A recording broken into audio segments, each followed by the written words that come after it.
Nós vamos direto a Washington com a nossa repórter Luíse Maiana, que está em frente à Embaixada Brasileira na capital norte-americana. Luíse, novidades por aí? O chanceler Mauro Vieira já chegou da reunião com o Marco Rubio? Exatamente, Eric. Boa tarde mais uma vez a você e a todos que estão aqui ligadinhos com a gente.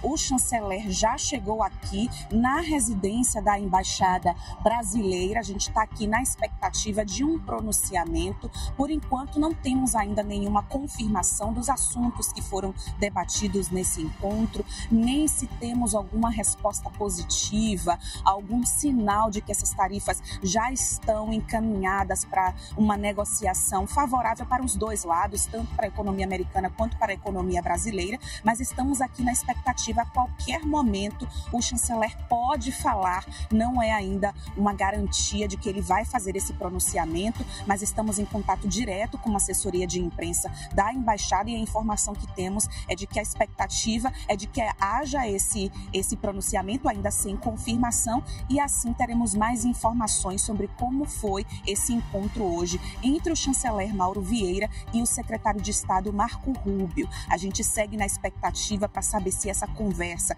conseguiu abrir portas e pavimentar um caminho para um encontro presencial entre o presidente Lula e o presidente Donald Trump. A gente tem aí também uma lista gigantesca de assuntos que podem ter entrado em discussão ou não. Eu estava escutando, inclusive, a análise de vocês agora há pouco sobre a questão do uso dos minerais raros. Essa é uma questão muito importante que deve ter sido debatida. A gente vai ter essa confirmação logo mais. Estamos na expectativa, Eric, e assim que eu tiver mais informações eu entro em contato com vocês e volto com todas as atualizações. Combinado, Luiz, obrigado por enquanto.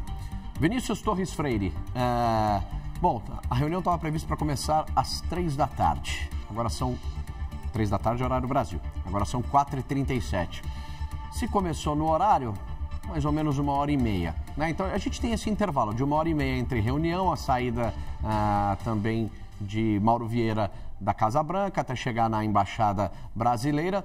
O papo deve ter sido bom, muitas coisas para se conversar. O Itamaraty disse que vai se pronunciar de forma de nota por Brasília. E agora fica essa expectativa do Mauro Vieira. De qualquer forma, já é um start, né? Um primeiro passo para tentar começar a desconstruir essas barreiras tarifárias impostas por Donald Trump? Sim, é o que a gente dizia até lá o dia 2 de outubro. A gente não tinha, até final de setembro a gente não tinha perspectiva. Depois começou a ter perspectiva de reunião e agora teve a reunião. Agora, a gente está muito curioso mesmo, porque o governo está fechado e a gente não tem ideia do que o governo americano quer com isso. Se eles querem só dizer, é isso mesmo, cedam tudo, ou se eles estão dispostos a negociar. Eu acho, aparentemente, há pistas de que eles querem negociar, até porque para evitar um aumento de certos preços lá nos Estados Unidos. O que eles vão querer em troca, não se sabe. Se o Brasil vai insistir nessa história de acabar com as sanções políticas também, contra o Alexandre de Moraes e a mulher dele, pela lei Magnitsky, a gente não sabe que isso vai dar problema, porque tem uma grande oposição no governo americano inteiro, quase inteiro, contra isso. Eles podem até falar, olha, vamos importar café, carne, laranja, e mel, etc. Mas vamos pressionar o Brasil com isso aqui e deixa para lá. Então, a curiosidade é saber por onde vai a negociação. Eu acho difícil hoje que o Mauro Vieira, que é, por profissão, discreto, vá dizer grande coisa a respeito disso. Mas daqui a pouco, mais tarde, talvez comece a vazar algo pelo Palácio do Planalto. Que pode dar alguns sinais para a gente de como foi a conversa. A dúvida é saber o que eles querem e o que a gente pode propor. Essa é a dúvida maior, porque eles vão querer alguma coisa, é negociação, né? E eles não bateram de graça. Então, eles vão querer levar algum. O que é a dúvida? Certo. Obrigado, Vinícius. Já a gente volta a conversar, então. Porque o encontro entre Marco Rubio e Mauro Vieira marca o início, né, das negociações comerciais entre Brasil e Estados Unidos depois do tarifaço de 50% imposto por Donald Trump aos produtos brasileiros. Esse encontro é aguardado pelo setor produtivo brasileiro desde junho, né, quando Donald Trump colocou aí 40% mais de sobretaxa aos produtos aqui do Brasil. E nós vamos conversar agora com Pedro Costa Júnior, é analista de relações internacionais e doutor em ciência política pela USP. Pedro, muito boa tarde para você, seja bem-vindo ao Radar, muito bom conversar contigo, tudo bem? Sempre uma satisfação revê-lo, Eric, muito obrigado pelo convite. A satisfação é toda minha. Pedro, a gente estava conversando agora, né, eu, Vinícius e também Eduardo Gayer, do quão é importante, pelo menos, essa abertura de diálogo entre os dois países, né? Você distensiona as relações, abre aí um canal direto para conversa e negociações. Você acha que a partir de agora, resultados práticos podem sair que acabem beneficiando o Brasil? Claro, o Brasil vai precisar dar alguma coisa, mas também será bastante benéfico aqui para o setor produtivo? Creio que sim. Esse é um bom ponto levantado, Eric, porque essa taxa de 50%, ela é uma taxa impraticável. Todas as taxas que são colocadas, enfim, de 50%, ou como o Trump chegou a fazer com a China, de 100%, 125%, são taxas, na verdade, que não se sustentam no tempo. Isso faz parte de uma lógica de negociação, de um mecanismo de negociação, ou como o próprio Trump chama de uma arte de negociação. Quando nós pegamos aquele manual de negociação dele, que eu recomendo que todo mundo leia, é um livro fácil de ler, um best-seller dos anos 80, que move as lógicas de negociação do Trump. Muitas vezes perguntam, não é, Eric? Há método na negociação do Trump? O Trump ele se organiza de alguma maneira nessas negociações, parece tudo muito caótico, tudo muito desarranjado. Né? Quando você pega a arte da negociação, esse livro dele, né? ele sempre joga taxas exorbitantes, né, para chocar. É um método de negociação, para depois vir e poder renegociar de acordo com os interesses dos Estados Unidos, os interesses factíveis dos Estados Unidos. Então, quando ele jogou 50% sobre o Brasil foi o país mais tarifado do mundo. Foi o Brasil e a Índia. Primeiro a China, mas a China retribuiu, a China tem poder para retribuir, tem poder para responder à altura, é a segunda maior economia do mundo, a maior economia do mundo em termos de paridade de poder de compra. Então a China foi e feriu os Estados Unidos exatamente onde os Estados Unidos sentiriam uma retaliação, uma resposta, inclusive na questão das terras raras, que está nessas negociações aqui no Brasil também, nessas negociações entre Rubio e o chanceler Mauro Vieira, Marco Rubio, o secretário de Estado norte-americano.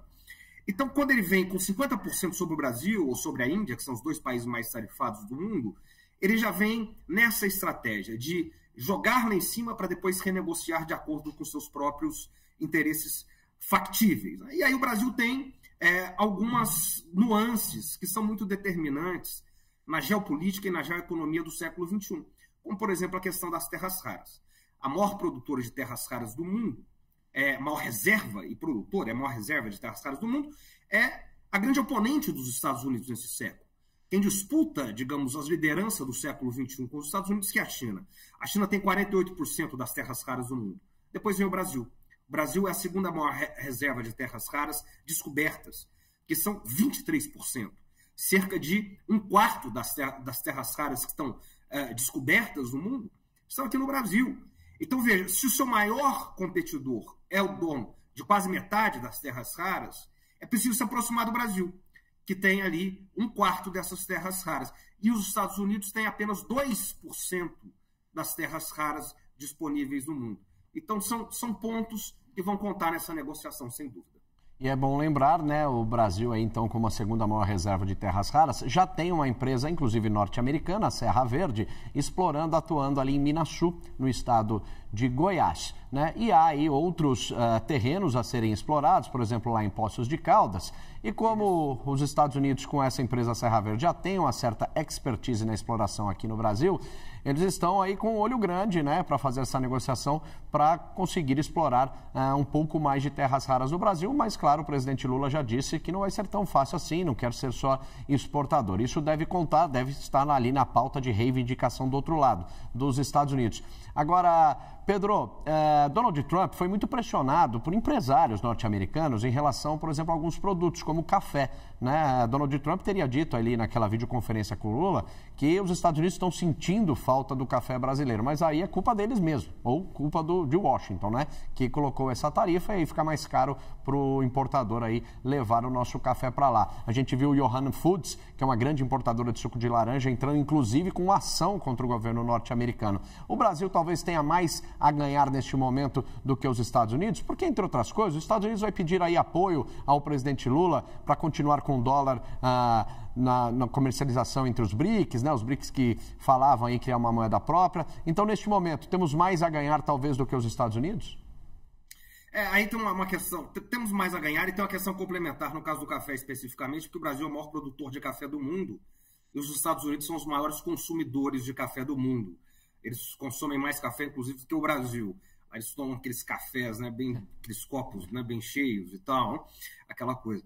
Então, mas mesmo nessas tarifas que já foram impostas de 50% que estão em curso, houve ali uma exceção, uma lista de 700 produtos que são sensíveis ao mercado americano, que são sensíveis à economia americana. E há outros produtos que ainda continuam sensíveis ali na mesa dos Estados Unidos. Né? Agora, o Brasil, ele aumentou as suas exportações ou diminuiu as suas exportações desde que as sanções entraram em voga? O Brasil aumentou as suas exportações. Quer dizer, se os Estados Unidos esperavam um choque de mercado no Brasil, isso não aconteceu, não da maneira efetiva que eles imaginavam. E pior, para onde o Brasil, pior do ponto de vista da Casa Branca, claro, né, da estratégia do governo Trump, para onde o Brasil aumentou mais as suas exportações?